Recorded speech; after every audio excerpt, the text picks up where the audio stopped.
since the release of Combat Evolved in 2001, Halo's been a dominant force in the FPS genre. Its critical acclaim and devoted fanbase is something that many franchises could only ever dream of achieving, and with a new installment in the series right around the corner, this seemed like the perfect time to get together with some friends and put together a video reviewing and reflecting on its main titles from throughout the nearly 2 decades of its existence. This is the second part of our series Retrospective, and I highly encourage you to go back and watch part 1 if you haven't already and want to see our thoughts on Combat Evolved, Halo 2, and Halo 3. In this part, we'll be reviewing Halo Reach, Halo 4, and Halo 5. Now without further ado, let's kick things off with Halo Reach, reviewed by BitchBaby69. Oh fuck, wait, sorry, it's pronounced Narco.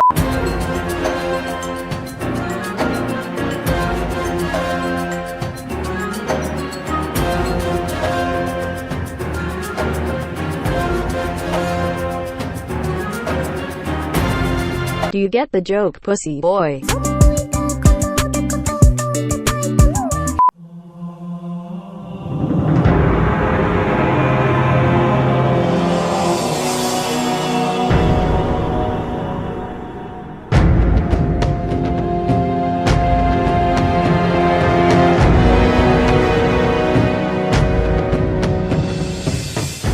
From the beginning, you know the end. Halo Reach is unique for many reasons. One is that it's technically a spin-off, a prequel to the events of Halo 1. You play as Noble 6, a Spartan on assignment to the planet of Reach, when suddenly the Covenant show up and start turning the once beautiful green world into a land of burnt technology and glass. This is the Halo game that I feel is the most story-driven and comprehensive of all in the series, focusing its time on the dire circumstances of the Covenant invasion, as well as building the characters of your squad. The Covenant in this game are horrifying. This isn't the joke Covenant that we later see in the series. This is a genocidal collective of alien zealots looking for Earth and looking to kill us all. Halo Reach makes sure that you know that there is no hope, that there is no Master Chief to save you. It's only you and the rest of Noble Team that can fight off the Covenant. Each member of Noble Team 6 has a specialty. Kat is a female Spartan who has a robotic hand that would make the Terminator blush and has a poisonous wit. She's also the local tech expert, and she can hack into any system that she comes across. John, also known as Noble 3, is the resident sniper and the scout of the group. He is quiet and focused, and oftentimes the voice of reason in the group. Emil, who looks like a mixture of Ghost Rider and RoboCop, is the local hothead and the brute force outside of George. George is unique as he's a Class 2 Spartan. This is rare even for the Halo universe. He's one big beefy dude and arguably the heart and soul of the campaign. He will do everything in his power to make sure that Reach survives, and he carries a minigun that would put Nemesis to shame. George just fucks, dude. Finally, there is Carter, who's the leader of the group. He's tactful and selfless, doing everything in his power to ensure his team survives. The beauty of Reach is that each level incorporates a bit of the personality of your unit. Long before Game of Thrones, Halo Reach was building connections with your castmates before brutally killing them on screen. You get to take part in this carnage through the eyes of Noble 6, a new recruit that was recently stationed to Reach. There's not much explained about this Spartan, other than that he has a tendency to be a lone wolf, but he's able to handle weapons both from the Covenant and human technologies with great efficiency. Noble 6 is the perfect blank slate, an avatar to entrench yourself into the world of Halo. The campaign takes place over the course of 3 days on the planet of Reach. You go through the first several levels returning the fight to the Covenant and scoring small victories across the surface. You visit once beautiful beaches and villages that were populated by humans, only to see them commandeered and ruined. This is no storybook ending, and the game has a way of getting your hopes up, but then the tides of war start turning. The skylines begin to fill up with smoke. There's destruction everywhere. There is a human population that is disappearing rapidly. Supplies begin to run thin as the Covenant hammer the planet with their massive numbers. Through several scripted moments throughout the campaign, we lose members of Noble Team. For example, Kat is shot in the head right in plain view in front of the rest of her team. One lone jackal to blame for taking the life of one of your teammates. Emil has one final stand against some zealots. Carter sacrifices himself by ramming into a scarab and saving the remaining team members. As your teammates fall, so does Reach. The Covenant army is too overwhelming, and they're gonna glass the remaining parts of the planet. Your final mission is to set the Pillar of Autumn free, the very same ship that contains Master Chief, the final hope for humanity. Eventually, Noble 6 is successful in his objective, but now he must face the remaining horde of the Covenant. The final episode is called lone wolf, and it's an unwinnable battle, and I think one of the greatest battles in video gaming history. Your objective? Just one word: survive. No matter what you do, move too far away, you die.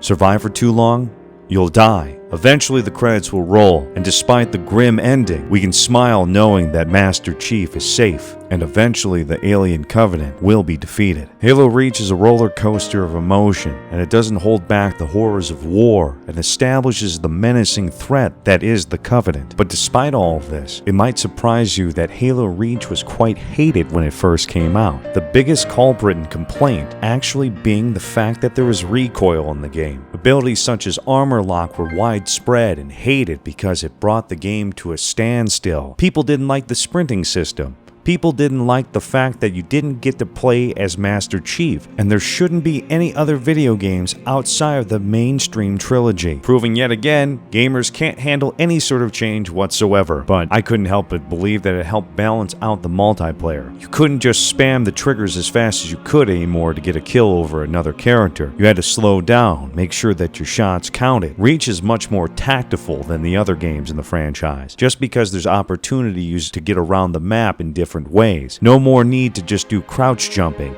or to shoot barrels and make guns fly your way. Get a jetpack, fly up to the top, get the sky on them, shoot them down. It's incredible. Then there was abilities like sprint, which were just, dire and casual things at that given time. Call of Duty had been out and proved that, yeah, you can have sprints all the time. Wow, great idea. But it worked great. Made sense in the Halo universe. You get tired being a fucking 3-ton monster. Then there was armor lock.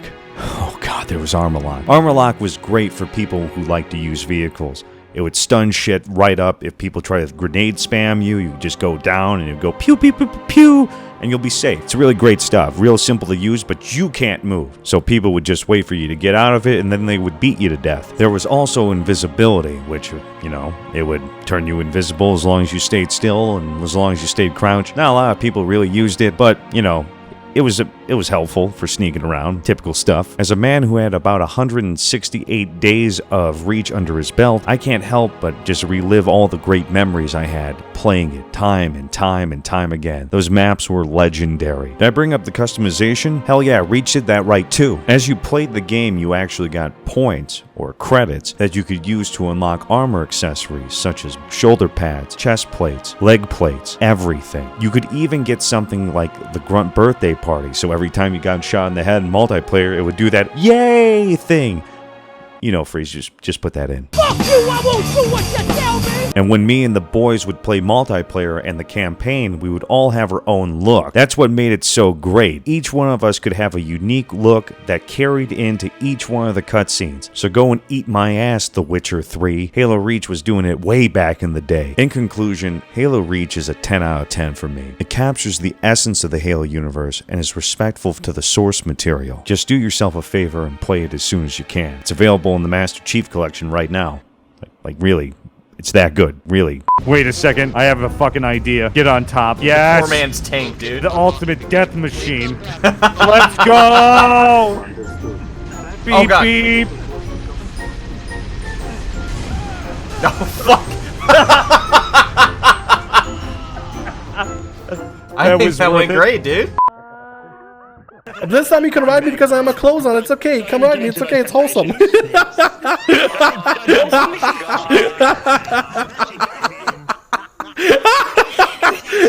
Fucking love this show. I'm not even happy to pick my clothes off this time. John, it's time to get up. You've got another game to do. No. John, get up. No! Fuck you! John, get up now. I'm watching something here! If you don't get up right now, I'll start wearing clothes so you can't see my video game titties. God damn it. Fine. Stupid fucking guy. This is fucking bullshit.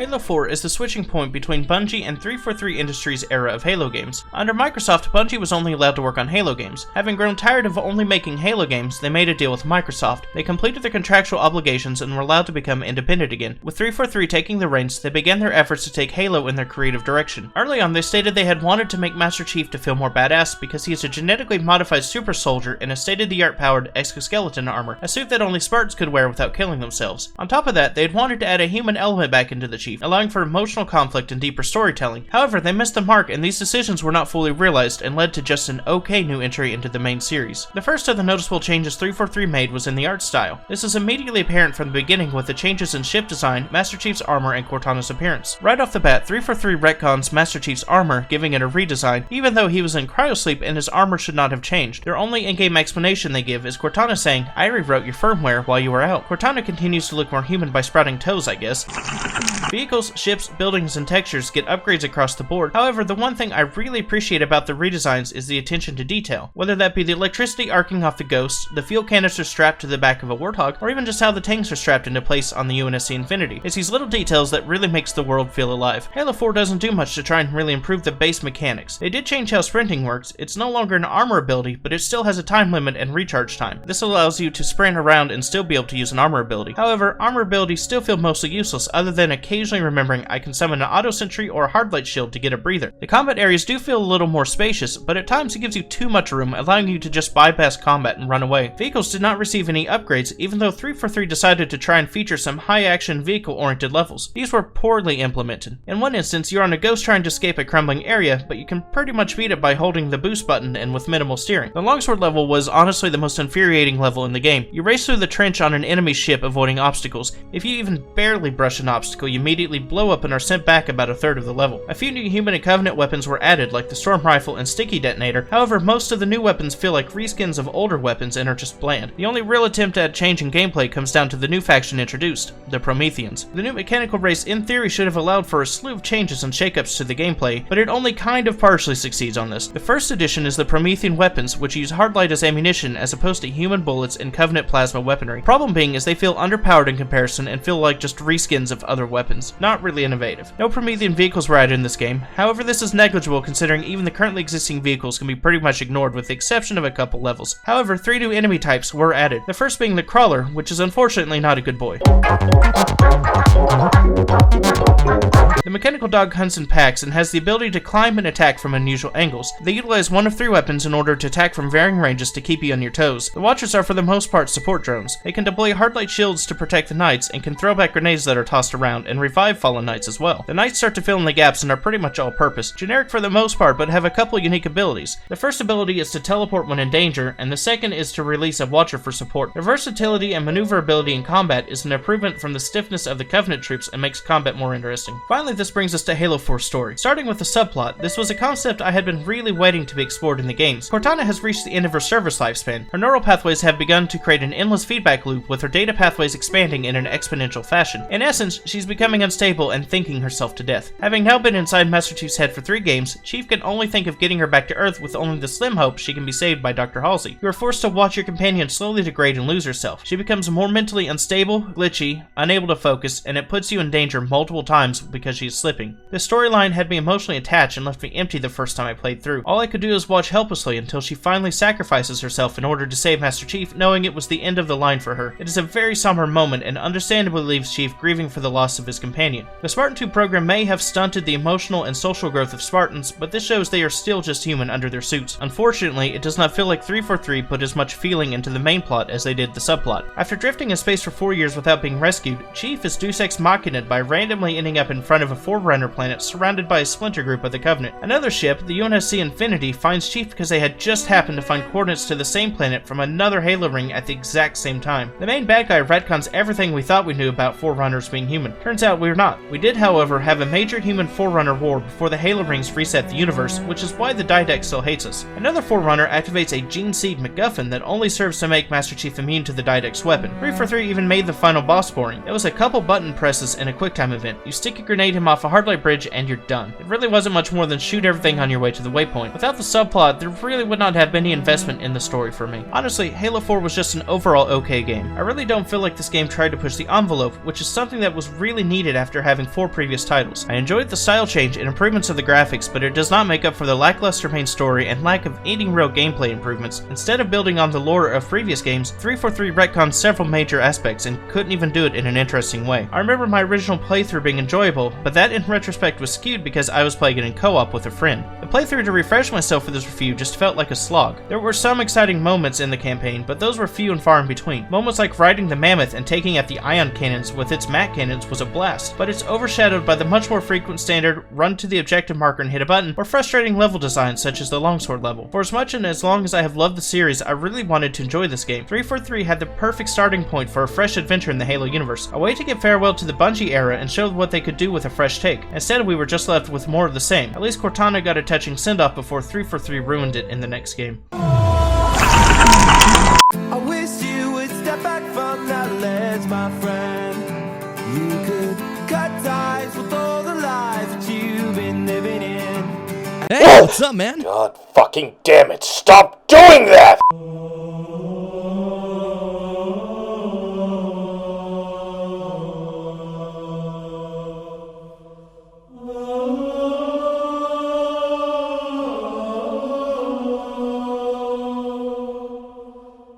Halo 5 is the worst Halo game ever released. The whole thing almost feels like an anime game with a Halo skin just wrapped around it. It's basically the full video game equivalent of when a character from one game is playable in an entirely different game. Like, yeah, Emil is in Gears 5, that doesn't make it fucking Halo Reach. Now don't get me wrong, I'm a pretty big fucking weeb. I love me some anime shit, but holy fuck, it is pretty jarring to go straight from this. Our duty as soldiers is to protect humanity, whatever the cost. You say that like soldiers and humanity are two different things. I mean, soldiers aren't machines. They're just people. To this.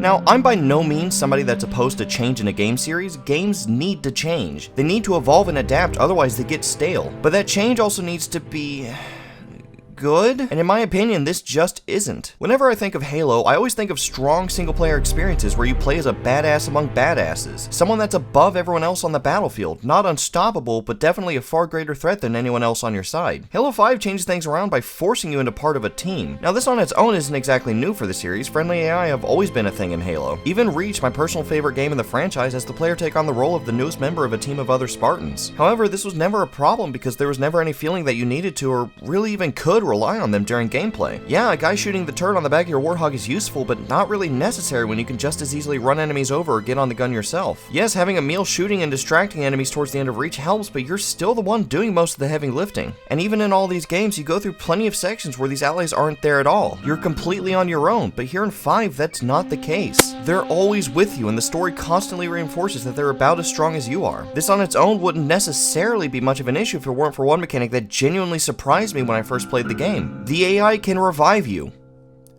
in the single-player campaign.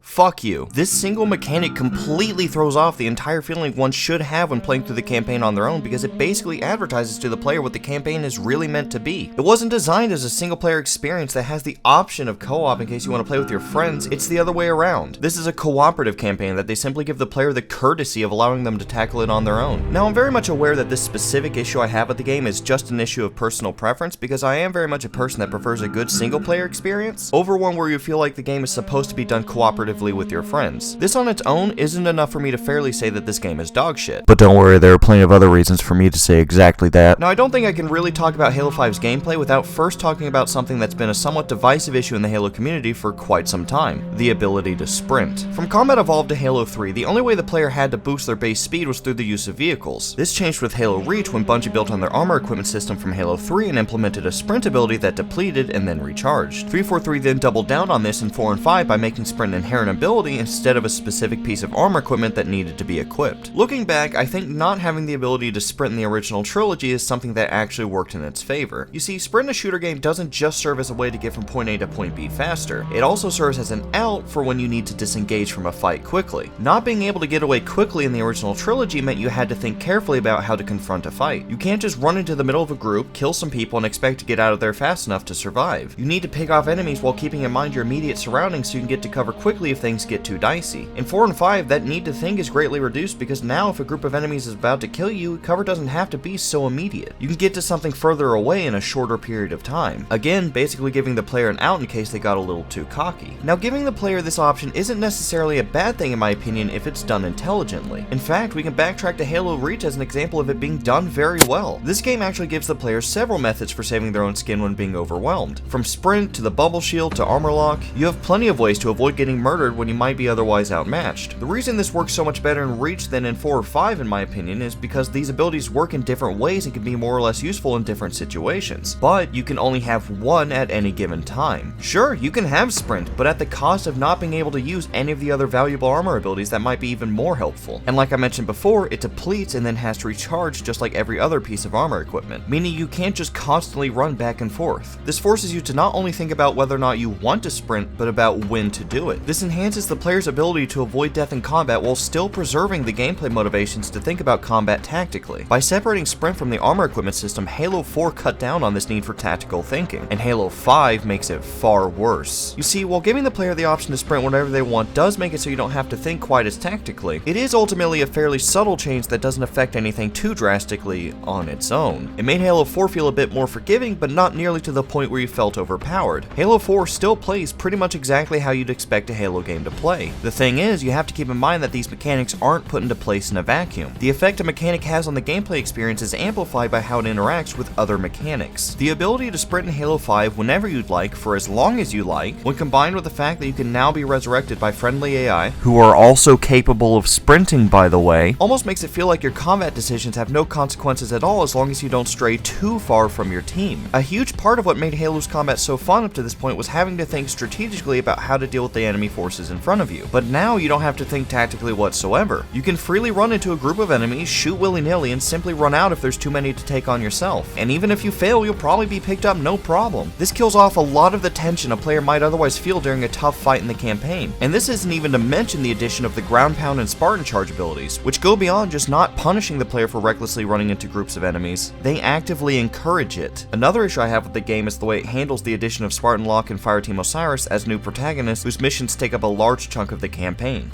Like most of the campaign, actually. You only play as the Master Chief in, like, 3 missions.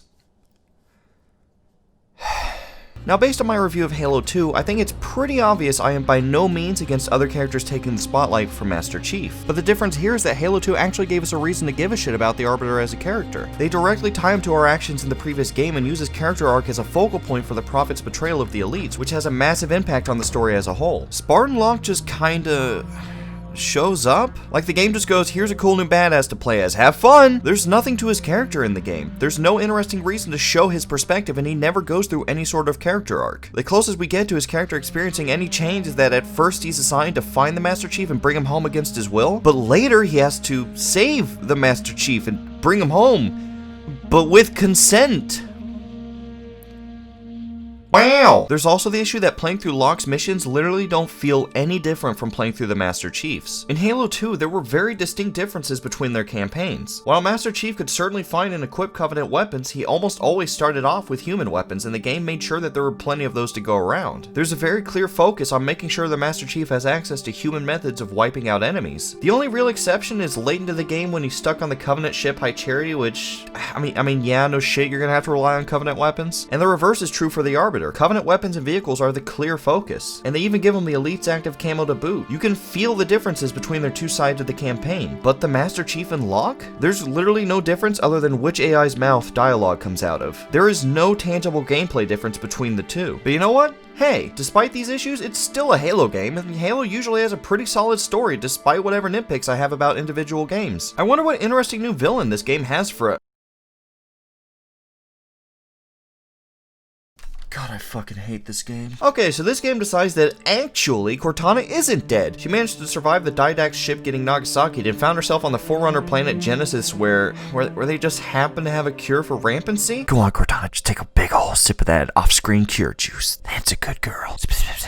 And on top of this, now she wants to assume the mantle of responsibility and maintain peace in the galaxy by subjugating it, basically. This is really out of left field for her character. Throughout the 4 games that she's properly presented in, there's never any hint that her character would start to view interplanetary domination as the best way to achieve peace. She's always seemed pretty happy to just help John blow up the invading Covenant forces and call it a day. You don't ever see her go, boy howdy, it sure would be easier if I just ruled over these guys and also maybe ruled over humanity too. And the funny thing is, they do kinda try to explain this in the game, but like with one throwaway line, and then like that's it. It's just never addressed again. You know what I did to create the Spartans, all in the name of the greater good.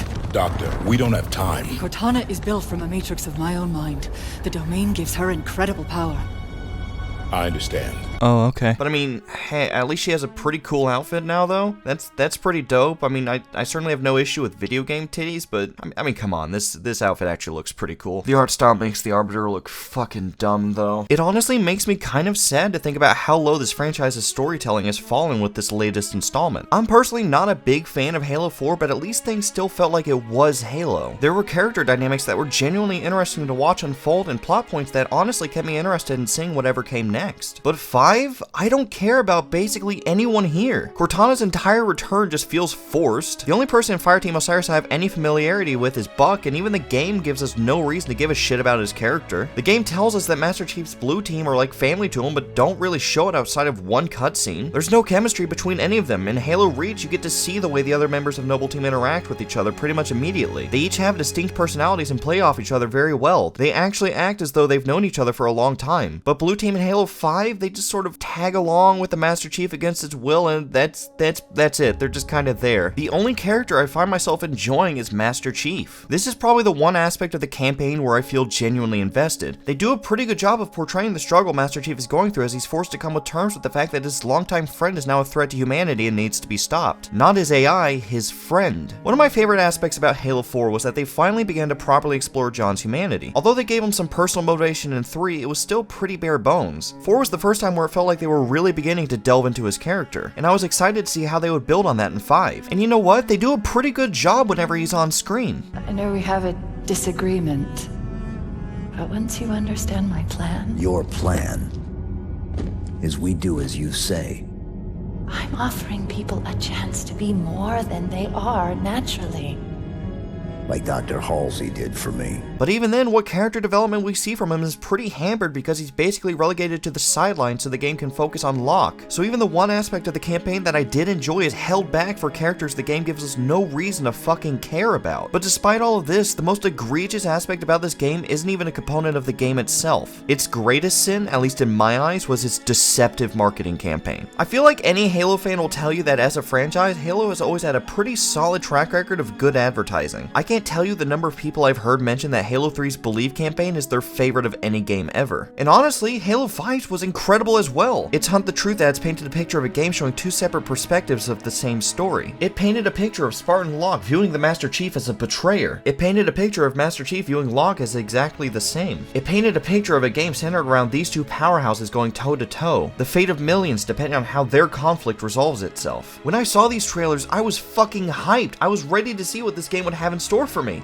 And it was all fucking bullshit. The advertisements showed Master Chief facing off a Guardian all by himself, except in the game, his team is literally always with him every step of the way. The advertisements showed us Locke and Master Chief actively trying to kill each other and just about to succeed, except in the game, Locke is just trying to bring Chief home, and the only time they fight, Chief just freezes up Locke's armor and runs away. The advertisement shows us news of Master Chief's death, except in the game, no. Every single thing they put into these advertisements to get people hyped, every single fucking thing was a lie. An ad campaign doesn't have to accurately detail and spoil major plot points. In fact, it should actively avoid that. But it should never, by any means, lie about what's in the game. And that's exactly what they did with Halo 5. The commercials for Combat Evolved kept the existence of the Flood completely hidden so that their reveal in the actual game would serve as a genuine surprise. But it was still honest about the game aspects that it did show. It was direct about the fact that you would be facing against an alien force known as the Covenant. It didn't lie about what it was showing you being in the game, game, it just didn't show you everything. Halo 3's Believe campaign largely focused on veterans reminiscing about the events of the Human Covenant War years after it had ended. This was incredibly vague and told us little about the actual game itself, but still served as an excellent and emotional way to build hype and appeal to hardcore fans that were already invested in the universe. These are both very good ways of advertising a game without giving away too much about its story, but straight up presenting something as if it's a major plot point when it factually isn't is not a good way of doing this. That's not clever marketing, that's just fucking lying. Hunt the truth, more like hunt the not truth. Fucking got 'em. 343 sold people on the idea that this game would prominently feature a tense battle between the Master Chief and Spartan Locke where both sides view the other as a villain. They sold people on the idea that this game's protagonist had made serious, morally great decisions with consequences that make it difficult to view either side as being truly heroic. They sold people on the idea that either the Master Chief dies or that there are false reports as part of some sort of conspiracy. Instead, what we got was a team of Spartans following up on a lead against their superior officer's orders, another team meanderingly giving chase to bring them home, and both sides returning home as allies once the true villain is revealed, without either side ever having been at risk of being seriously harmed by the other.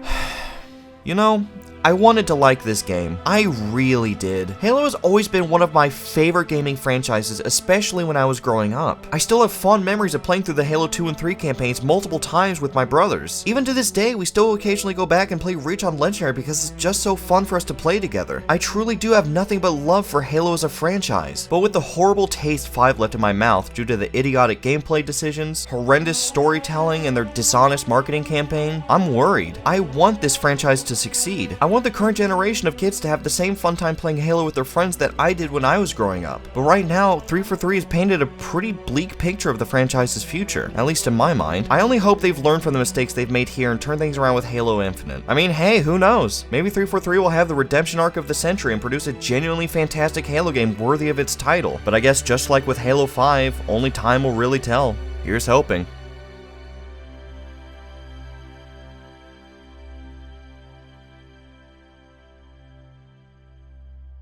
Also, what is this weird pack bullshit? What am I looking at? Get the fuck out of ew! No!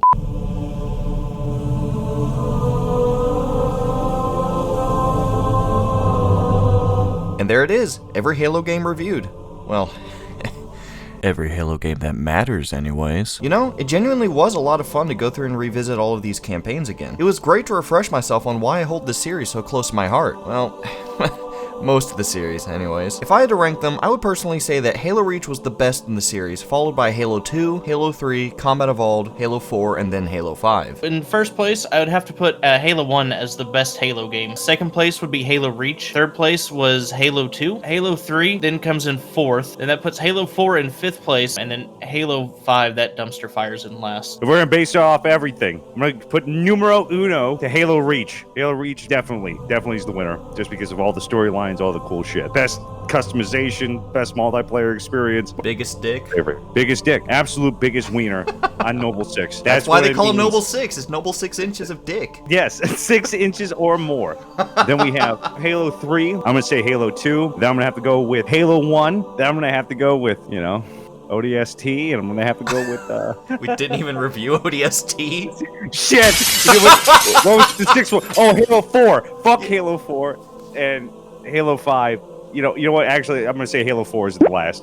Halo 5, then Halo 4. There we go. Halo 5, and then Halo 4. Because Halo 5 I at least played and I enjoyed it. I played Halo 4 all the way through and fucking, God, the piss in my mouth still. You know, like I said before, I do have a lot of love for Halo as a franchise, despite my issues with the current state of things. It's a fantastic series that I have a lot of fond memories with, and I'm legitimately hopeful that Halo Infinite will be as great, if not better, than some of its predecessors. I actually held off on recording this final section until after 343's gameplay presentation on July 23rd, because I wanted to see what they had to show us first, and to be honest, it looks fantastic. It seems to have gotten rid of my biggest gameplay gripes from Halo 5 while adding mechanics that I think may be genuinely really fun. The only negative I can really see from the campaign preview is the sprint, but like I said before, that's a fairly minor issue and can be easily forgiven so long as the rest of the game is good. Personally, I'm actually kind of excited to see how the grappling hook feels during gameplay. But anyways, I guess that's it. Thank you guys for watching. I really hope you guys enjoyed it. I sure as fuck had a pretty good time making it. Huge thank you to Narcost and Meltdown for helping me out again with these reviews, as well as everybody else that lended a hand, be it the people that lended me their voice for the skits, or or Christina who made this incredible art for the thumbnail. It really means a lot, and this video wouldn't have been as good as it is if it weren't for all of you people. So fucking thank you. I really do appreciate it. As usual, you guys can find all of their links in the description down below. But yeah, I guess we're done. Take care, everybody. And remember, as Master Chief once famously said, get money, fuck bitches.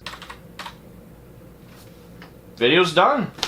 So now this video's gonna blow up and I'm gonna get really big and famous now, right? What? No. What gave you that idea? You literally said if I wanted to get big, I needed to make this video. Oh, right. Yeah. I lied. I just kind of thought it'd be funny to make you waste so much time on a video basically no one would ever watch.